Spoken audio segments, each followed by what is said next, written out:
Hi, this is John Linneball from John Linneball Tutoring, and this is AP US History video number 60, Reconstruction, Radical Reconstruction Until the End.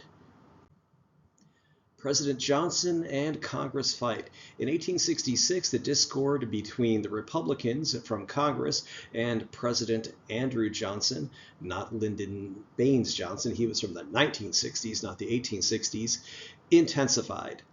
Johnson vetoed two bills from Congress, one that would have extended the Freedmen's Bureau and a Civil Rights Act that would have essentially repealed the black codes of the South. The 1860s Republicans were not at all like today's Republicans. In fact, many would say they're the exact opposite. Freedmen's Bureau. The Bureau of Refugees, Freedmen and Abandoned Lands, also known as the Freedmen's Bureau, was part of the War Department founded by Congress March 3, 1865. That is, the Freedmen's Bureau was founded on March 3, 1865. The War Department already existed. The Bureau supervised and managed all matters pertinent to refugees and freedmen, as well as lands abandoned or seized during the Civil War. Previously, military commanders, I should say, and U.S. Treasury officials controlled those matters. And if you want to look it up, you can see the Freedmen's Bureau from the National Archives. Here's the URL. I'll also put it below. And black codes such as vagrancy laws, etc. You can see the previous video, AP US History video 59. Let's move on. But the biggest problem was the ratification of the 14th Amendment, which allowed for equal rights for all races. In 1866, Congress sent the 14th Amendment to the states, seeking these states' ratification of the amendments. However, Andrew Johnson urged Southern states to reject ratification. Johnson saw the 14th Amendment as congressional interference with Reconstruction, basically a violation of states' rights, etc. And Johnson also believed his allies would win the 1866 midterm elections, thus defeating the 14th Amendment. He was wrong. Johnson's supporters had arguments like the poster detailed above, or well, next to this. So you can see this is a blatantly racist thing where, okay, the Freedmen's Bureau was going to basically let black people be lazy and not work at all, and white people have to do all the work and pay for everything. So this is pretty ridiculous. But as I mentioned, the arguments didn't convince the state legislatures not to ratify the 14th Amendment or support Reconstruction. So even people right after the Civil War thought this propaganda like this was pretty stupid. So that's pretty good, right? Okay. Radical Reconstruction. Johnson encouraged Southern whites to oppose the 14th Amendment, but his strategy failed. The Republicans won a huge victory in the 1866 midterms, letting them pass extensive reform laws. The period right after the 1866 elections was called the Radical Reconstruction or Congressional Reconstruction because it was congressional radical Republicans who let this happen, who made it happen. The Radical Reconstruction showed that a racially integrated democracy could succeed while also testing the limits of federal authorities' power to overcome some Southern whites' opposition to Reconstruction. The Reconstruction Acts of 1867. Republicans in Congress had the votes to pass the Reconstruction Acts of 1867. The broad-based legislation split the South into 5 military districts. The military districts could not rejoin the U.S. unless they legally guaranteed basic rights to African Americans. So I would actually have to pass laws saying that African Americans have certain basic rights. So here's a map of these 5 districts. You can see right here. So District 5 was Texas and Louisiana. Arkansas, Mississippi were 4. Alabama, Georgia, Florida, those were the Districts 3. And District 2 was the Carolinas. District 1 was Virginia. All right, let's move on. The Republicans hit a snag. However, the radical Republicans couldn't execute their entire plan. Representative Thaddeus, however you pronounce it, Stevens introduced the bill in 1867 to grant 40 acres of land to every freedman, the 40 acres and a mule that you've probably heard of. While many Republicans supported the idea, other Republicans opposed it on the grounds that it would interfere with the right to private property, which was and still is a sacred tenet to Republican politics. So in this ways, at least some of the Civil War, Reconstruction era Republicans were exactly like most Republicans today. Most other ways they weren't, but in that way they were, as far as private property.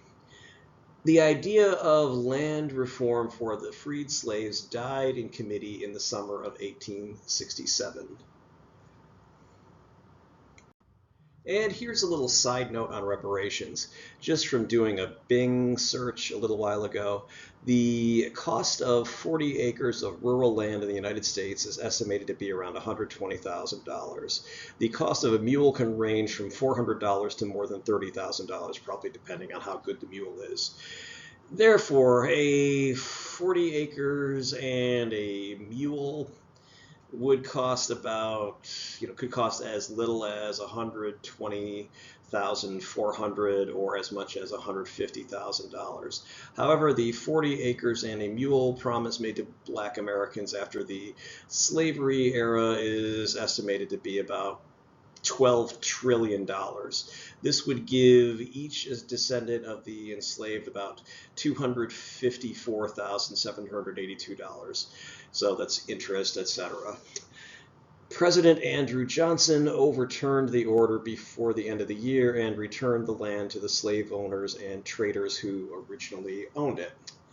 So the idea of descendants of U.S. slaves being granted the equivalent of 40 acres and a mule plus interest has been suggested many times, including very recently in San Francisco, which would be about $15 million per Black San Francisco resident. And you can see also Dave Chappelle's humorous take on it. You can see the link to the YouTube clip from Chappelle's show. That should help me avoid copyright problems with these videos, because people get awfully copyright strike or copyright, whatever warning, basically make it so I can't monetize these videos. So you can just go look at it, watch it. It's short, it's very funny, you'll enjoy it. Let's move on.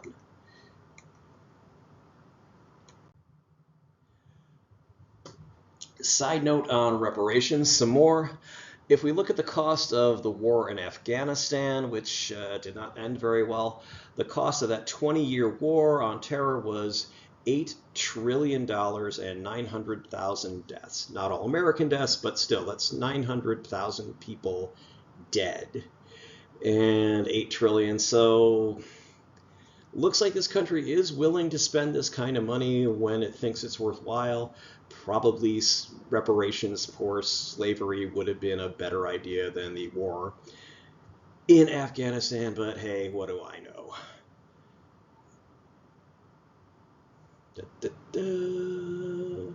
All right. The impeachment of President Andrew Johnson. By 1868, relations between President Johnson and the Republicans had reached the breaking point, an impasse, whatever you wish to call it. Impeachment is not a conviction, see Trump, but it is an indictment. Johnson was just barely acquitted in the Senate. The indictment served as a brushback pitch against Johnson. After that, he lacked the political power to interfere with Reconstruction. Reconstruction in action.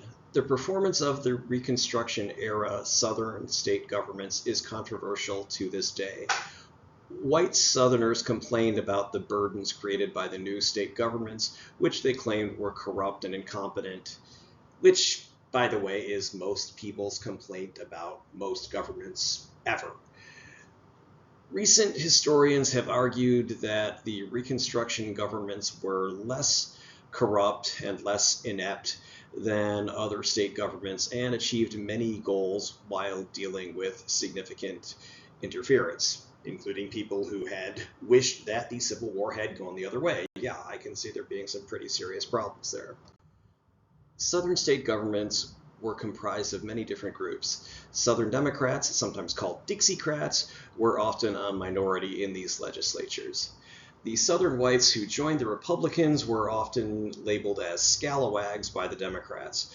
Many Southern whites were former Whigs who wanted to improve the Southern economies. Many Northerners moved to the South either to help the newly freed slaves or simply for their own personal gain.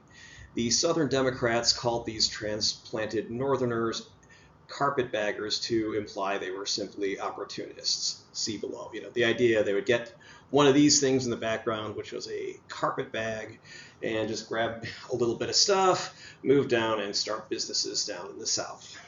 Let's move on. More Reconstruction in action. For a short time in South Carolina in 1873, black representatives controlled one house of the legislature. Otherwise, there were no black-dominated houses of any state. However, considering the disadvantages that African Americans faced, they did surprisingly well in Southern elections. In the 1870s congressional elections, 2 black senators, Blanche K. Bruce and Hiram Revels, and more than a dozen representatives were elected.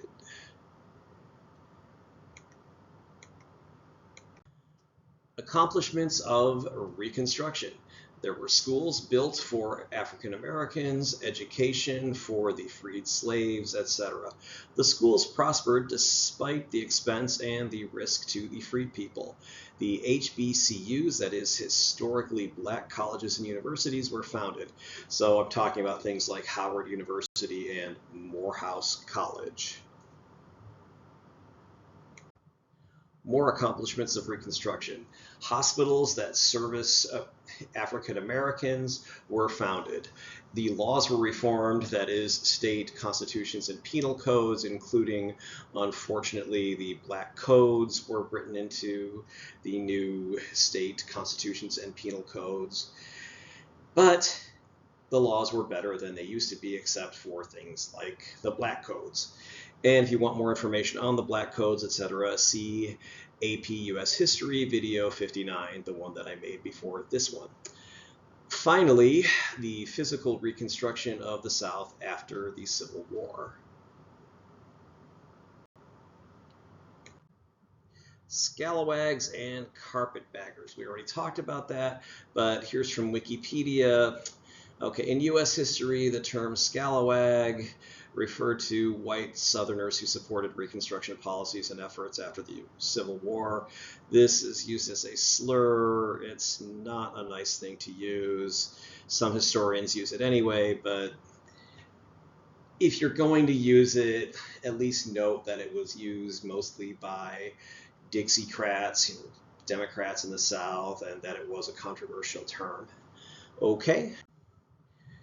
And here's scalawag. Now it's just kind of used in a more generic way, sometimes as just a person who behaves badly, but in an amusingly mischievous rather than a harmful way. So that's nice, but you should know that that came from a more offensive term. So let's move on. Carpetbagger. Okay, a carpetbagger is a political candidate who seeks election in an area where they have no local connections. So this goes back to the ideas all these people came down with their carpet bags to take over places that they don't have any business being in. So a little bit obnoxious. Again, if you're going to use it, explain what it is. More about scalawags and carpetbaggers. At risk of beating this issue to death, don't use the terms scalawag or carpetbagger when writing essay answers without defining the terms and also using quotation marks. You can just do one or the other. I would suggest you do both, just because that way you're letting people know what you're defining and then you're defining it, so that's good. The terms were not neutral. They were used to disparage those who wanted to help the recently freed slaves. That being, scalawags were defined as people who were traitors to the Old South. Those are the people using it. They said, oh, those scalawags are trying to help these people. And the carpetbaggers were seen as immoral, opportunistic outsiders who were out for a quick buck to take advantage of this catastrophe that had befallen the South, etc. So make sure that you make it clear that you know what these things are. And now, this is the end of Reconstruction. Reconstruction ended after only about 12 years. The Southern conservative Democrats, calling themselves Redeemers, worked tirelessly to gain power in state legislatures. The, in quotes, Redeemers often worked with basically white terrorist organizations such as the KKK to intimidate African Americans and discourage black activism and to keep blacks out of government or other public life. And we can see some inflammatory propaganda here where climbers is for the white man, Geary's platform is for the Negro. So it's offensive, it's racist, that's how it was. Pretty much the whole Democratic platform was racist as all get out. So let's move on. The end of Reconstruction, the Colfax Massacre. Colfax, Louisiana, 1873. There was extreme racially charged violence arising from the contested 1872 gubernatorial, that means dealing with the governor, so it's an election for governor. Both the Democrats and the Republicans claimed victory. The Democrats were supported by a state committee, and the good old GOP was supported by a federal judge. Blacks came to defend the Republican candidate at the Colfax Parish in Louisiana. A parish is basically a county, but they call them parishes for reasons that go back to when they were owned by the French. Anyway, at the Colfax Parish Courthouse. So Wikipedia says the Colfax Massacre, also known as the Colfax Riot, in 1873, specifically Easter Sunday, April 13th, 1873, in Colfax, Louisiana, the parish seat of Grant Parish. Approximately 62 to 153 black militiamen were murdered while surrendering to a mob of former Confederate soldiers and KKKers. The 3 white men also died, and this was arguably the worst racial violence of Reconstruction. Oof. The federal prosecution and conviction of some members of the Colfax rioters pursuant to the Enforcement Acts was appealed to the Supreme Court in United States versus Cruikshank in 1876. The U.S. Supreme Court ruled that the 14th Amendment right didn't apply to individuals but only to state government officials. So Cruikshank nullified the Enforcement Act of 1870 that allowed the feds to enforce these rules, saying the federal government couldn't prosecute illegal intimidation, murders, and black voter suppression by paramilitary groups, that is, like the KKK and so on. One such group, the White League, formed groups throughout Louisiana starting in 1874. Since the individuals had to rely on state, not federal or individual, civil rights enforcement, the paramilitary groups were free to assist the Democratic parties regaining political control of the state legislature by the 1870s. Why? Well, because if the feds couldn't do anything and these people couldn't go to court to sue on their own behalf, you had to rely on the state government that actually didn't like the African Americans and didn't want to help them and wanted to hurt them. So, of course, that was an exercise in futility. So the state authorities refused to prosecute the paramilitary groups or others who would oppress blacks. During the late 20th and early 20th centuries, historians have paid more attention to the events at Colfax and the resulting Supreme Court case. In March of 1865, James Madison Wells was elected governor. As the Democratic-dominated legislature passed the black codes that restricted the rights of freedmen, Wells decided African Americans should be enfranchised, that is, allowed to vote, and ex-Confederates should be temporarily disenfranchised, that is, denied the vote. To that end, Wells scheduled a new constitutional convention for July 30th, 1866. The convention was postponed because the New Orleans massacre occurred on the convention's date. That massacre involved the Southern white Democrats attacking black Americans who ran a parade supporting the convention. The mayor of New Orleans, in advance, mind you, asked the local military commander to dispatch troops to prevent anticipated convention violence. The U.S. Army failed to respond promptly, which allowed a group of white residents to attack many unarmed African American residents, causing 38 deaths, 34 blacks and 4 whites, those were the 38 deaths, as well as more than 40 wounded, mostly blacks. President Andrew Johnson blamed the massacre on the Republicans because, of course, he did. And unfortunately for President Johnson, popular opposition to Johnson's policies resulted in national voters electing a majority Republican Congress in 1866, which did the following, all while overriding Johnson's veto. Passed the Civil Rights Act of 1866 in March of 1866, despite President Johnson's veto. Previously, the Freedmen's Bureau and the Union Army had prevented enforcement of the Southern Black Codes, which themselves were intended to curtail the rights of black people. So the Union Army and the Freedmen's Bureau helped preserve the rights of black people by making it basically impossible for these Southern legislatures to enforce things like the Black Codes. It also reauthorized the Freedmen's Bureau itself in July of 1866, overriding President Johnson's veto. It also passed the Reconstruction Act in March of 1867, requiring that before Southern states could be readmitted to the Union, those states would have to allow black men to be allowed to vote, and the Southern states would have to ratify the 14th Amendment before admission to the Union. Louisiana had elected a Republican majority state legislature backed by a biracial coalition in April of 1868. Violence still increased before the election of fall 1868. Practically all the victims were African Americans or white Republicans who were protecting the black people. Insurgents also attacked people physically or burned down their homes, that is, their homes being the homes of blacks or supporters of the blacks.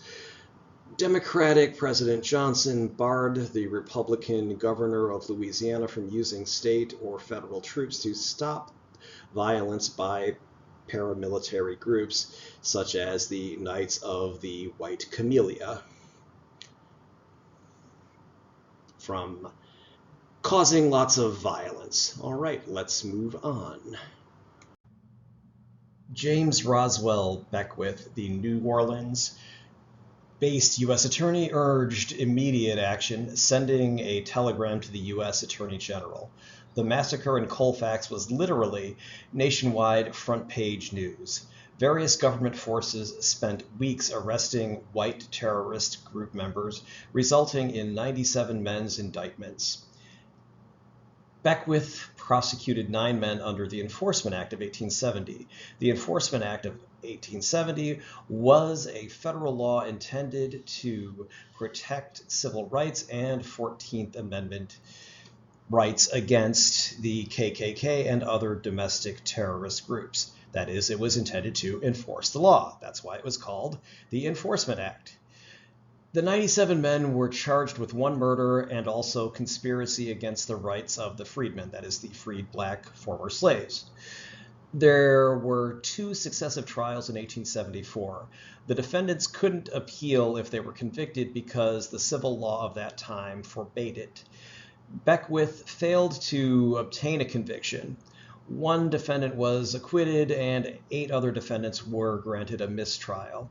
In the second trial, these men were found guilty of 16 charges, yet the presiding judge, U.S. Supreme Court Judge Joseph Bradley, who was riding circuit, that riding circuit basically meant that U.S. Supreme Court judges were supposed to go and actually work and try cases, etc., basically judge cases in the trial courts, the federal district courts, to, how do I put it, basically ensure quality control, see how things were being done in these courts, check things for things that might need to be reviewed by the Supreme Court, etc.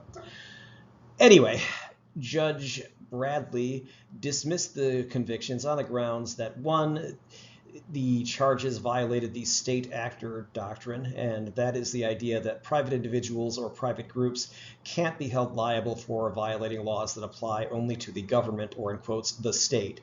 I put it in quotes because it doesn't have to be a state as in a state in the United States, it just has to be the government.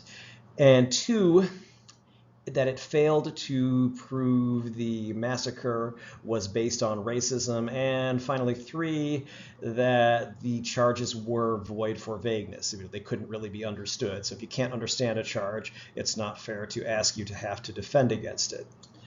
Sua sponte, which means on the judge's own motion, he released the men on bail. The men then promptly skipped bail, that is, they ran away and couldn't be found after they had paid the bail money. Oops. The federal government's appeal was decided in United States versus Cruikshank. I'm not sure how that's pronounced. If you know how, please let me know. The U.S. Supreme Court ruled that the Enforcement Act of 1870 applied only to state actions, not to actions of individuals or groups of individuals, such as private conspiracies. And you can see the opinions, etc., of Justice Morrison Remick Waite, who was the Supreme Court Justice of the United States. And the picture here at the right is a group photo of the United States Supreme Court justices of that time. Thus, the federal government could not prosecute cases such as the Colfax killings. The court said the plaintiffs who believed their rights had been abridged had to seek protection from the states, and that I do mean the states like Louisiana.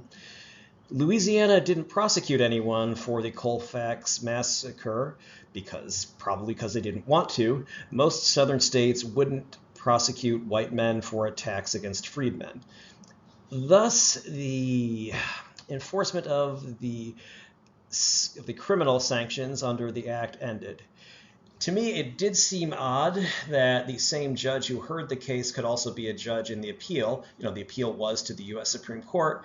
And in fact, the Riding Circuit Wikipedia entry discusses the possible conflicts of interest arising from a Supreme Court justice hearing a case on which the justice himself actually decided while riding circuit. So they did eventually do away with that, because that's what I first thought when I read this is, wow, isn't that a humongous conflict of interest? You're basically asking the judge who wrote the decision to change his own mind. Yeah, like that's going to happen. Anyway, let's move on. The End of Reconstruction, the Colfax Massacre. The Colfax Massacre, publicity, and the following Supreme Court ruling encouraged white paramilitary organizations to grow. In May of 1874, Nash formed the first chapter of the White League from his paramilitary group, and chapters soon formed in other areas of Louisiana as well as the southern parts of nearby states. Unlike the former KKK, they operated openly and often curried publicity. One historian described them as the military arm of the Democratic Party. Other paramilitary groups, such as the Red Shirts, also arose, especially in South Carolina and Mississippi, which also had black population majorities. And also these groups arose in some North Carolina counties. The End of Reconstruction, the Colfax Massacre, continued. Paramilitary groups used violence to intimidate freedmen and white Republicans, as well as to discourage voting by freedmen in the 1870s. Black American citizens had little recourse. For example, in August of 1874, the White League ousted Republican office holders in Coushatta. Yes, that's the same town that's mentioned in Better Call Saul as Hewell's hometown. And that was in Red River Parish, where 6 whites were assassinated and 5 to 15 African American witnesses were also killed. 4 of the white men killed were related to the state representative from the area, and such violence served to intimidate voters and office holders. It was one of the methods that white Democrats used to gain control of the state legislature in the 1876 elections and ultimately to end Reconstruction in Louisiana. The Colfax Massacre is one of Reconstruction's and late 19th century American history events which have been given new national attention during the early part of the century. In 2007 and 2008, 2 new books about the topic were published. Leanna Keith's The Colfax Massacre, The Untold Story of Black Power, White Terror, and the Death of Reconstruction, as well as Charles Lane's The Day Freedom Died, The Colfax Massacre, the Supreme Court, and the Betrayal of Reconstruction. Lane's book addresses the legal and political consequences of the Supreme Court case, which originated in the prosecution of several men who were members of the white paramilitary groups.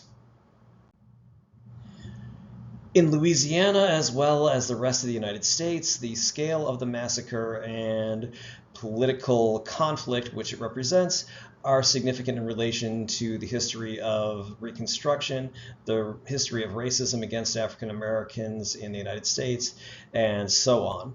In 1920, a committee met in Colfax to buy a memorial to the 3 white men who died.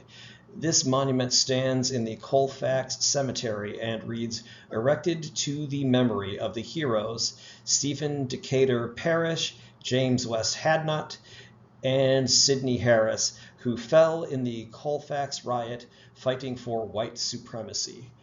As you can tell, anything celebrating white supremacy would go over like a lead balloon these days, as it should. But that's what they put up in 1920 when it was still politically popular to say things like that and actually literally write it in stone. So society has improved since then, wouldn't you say? All right, let's move on. In 1950, Louisiana installed a state highway marker naming the 1873 event as the Colfax Riot, as the event was normally called by whites. The marker states on this site occurred the Colfax riot in which 3 white men and 150 Negroes were slain. This event on April 13, 1873 marked the end of carpetbag misrule in the South. Wow, that's not at all biased, huh? Anyway, the marker was removed on May 15, 2021 to eventually be placed in a museum. On April 13th, 2023, the 150th anniversary of the Colfax Massacre, the removed marker was replaced by a 7-foot granite monument listing 57 African Americans confirmed to have been killed in the massacre, as well as artwork memorializing Black people during Reconstruction. The End of Reconstruction, final straw. In the 1870s, the final straw that broke the metaphorical camel's back was simply a lack of interest by Northerners who became more interested in industrial development than Southern race problems. Charity begins at home. People in the North are like, you know what, we have our own problems. We need to take care of our household before we keep trying to take care of the South. Or as people might put it, things are tough all over and all that. The 1876 election officially ends Reconstruction. Reconstruction gave out its metaphorical death rattle during the controverted presidential election of 1876. Democrat Samuel L. Tilden won the popular vote, but Republican Rutherford B. Hayes won the Electoral College vote. The GOP-dominated Special Commission declared Hayes the victor in the 3 disputed states. The Democrats threatened to disrupt the inauguration because of alleged corruption, unfairness, etc. So basically what happens when something like this happens? Everybody's accusing everybody of corruption and unfairness, da-da-da. But hey, with the Electoral College, whoever wins the most electoral votes wins, even if they didn't win the popular vote. And we've seen that a few times, and we'll discuss that very shortly. The Compromise of 1877. The Republicans, the GOP, got the presidency, but the Dems got the end of Reconstruction. The racist Democrats got a better deal at other people's expense, in my humble opinion. The, in quotes, Dixiecrats, that is the Southern Democrats, then ruled the South. Basically, they kept Jim Crow, segregation, etc. in effect until at least the 1950s, really later than that. Basically, racial discrimination was completely legal until 1964, and at least legal in some ways until 1968.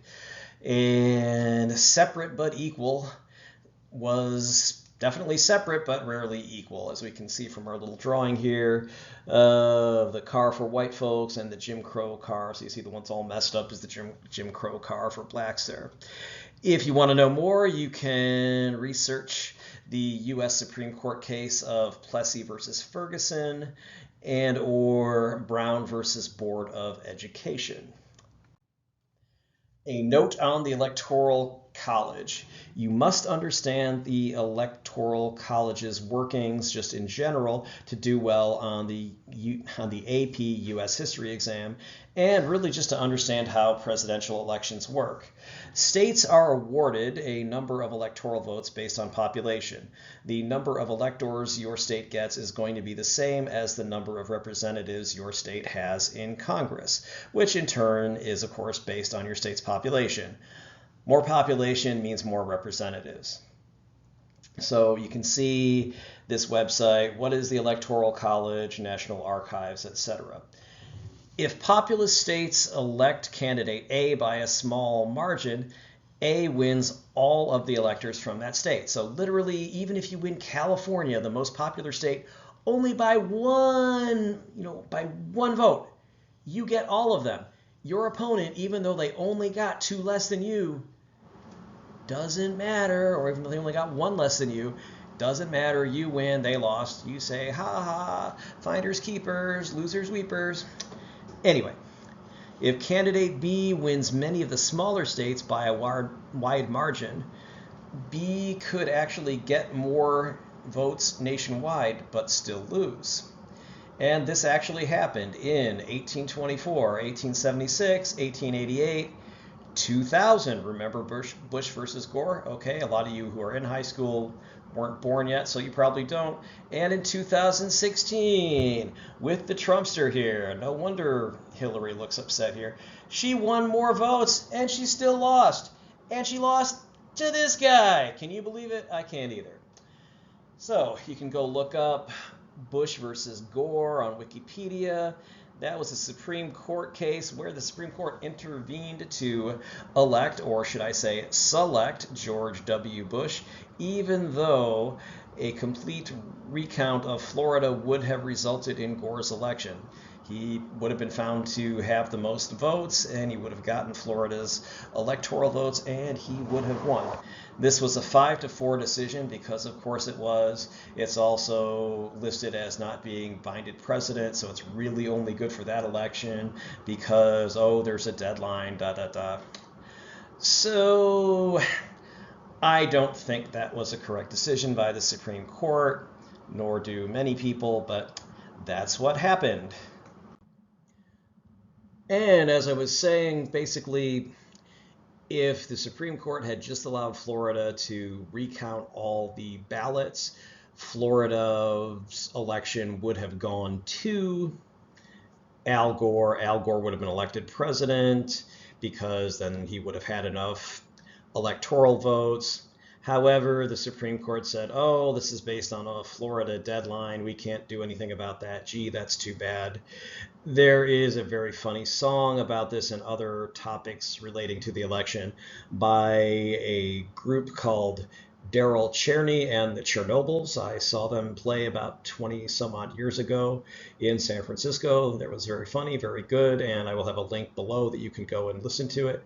But anyway, in a much more serious vein, this issue of the electoral vote versus the popular vote, etc., and especially when the Supreme Court decides to intervene or Congress decides to make some sort of political deal on this thing, that should concern you very much, no matter what your political alignment is, because even if it goes the way you want one time, your political party will not always be the one that's in power and that has the most influence. So you should care about this sort of thing and try to avoid these kinds of kind of sleazy deals if you can. I know it's hard. We're not Supreme Court justices. We're not Congress people. We're not senators, but let's do what we can. Did you find this video useful? If you did, please like it and subscribe to my channel. Neither action costs you anything and you'll be alerted about my new videos. Why do I care? Well, it's just simple. YouTube doesn't let me share any ad revenue unless I have 1,000 subscribers and 4,000 hours, that's 240,000 minutes of view time in a year. While many people are watching these, I don't have 4,000 hours of watch time. Certainly not in the last year. I do have over 1,000 subscribers at this time, so thanks to everybody who did that. But please, I can always use more subscribers, and that also means, the more subscribers, the more likes I get, the more YouTube's algorithm is going to suggest these videos to other people. And for the same reasons, you are also not just welcome, but encouraged to share links to this video, put in playlists, etc. I'm always happy to read and respond to constructive criticism or suggestions for new videos, especially new videos. If there's something you want someone to do, I'll see if I can do it for you. But I do reserve the right to delete comments from and block those who specialize in destructive criticism. Trollers, or people who want to post things that are off topic, people who are spammers or just disturbed people. But on a more positive note, thank you so much for watching. I hope you really learned something Anyway, finally, this video is not a substitute for your classes, your textbook, etc. This video is based mostly on Barron's AP U.S. History Review book, 4th edition, and the online sources to which I have referred in this video and my general knowledge of U.S. history.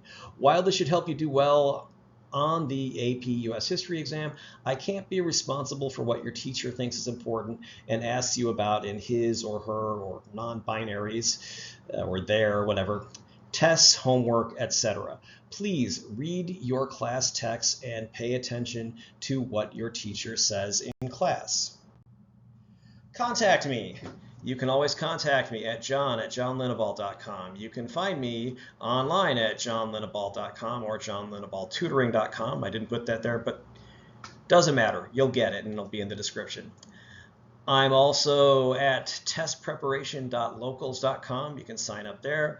And you can also find posts about test prep and lots of other things on Quora, that's Quora.com, and probably other things in the description below. If you want to call me, you can call me at 415-986-7355, leave a message, or you can call me on this number that I'm only going to say orally. It's 415-623-4251. It's 415-623-4251. You can text me, you can call me if I'm not busy or don't have it turned off or not somewhere. I'll pick up and we can chat, or you can text me and I'll text back. All right, again, thanks for everything. Hope you enjoyed it and have a nice day, night, whatever it is. Okay, great. Talk to you later.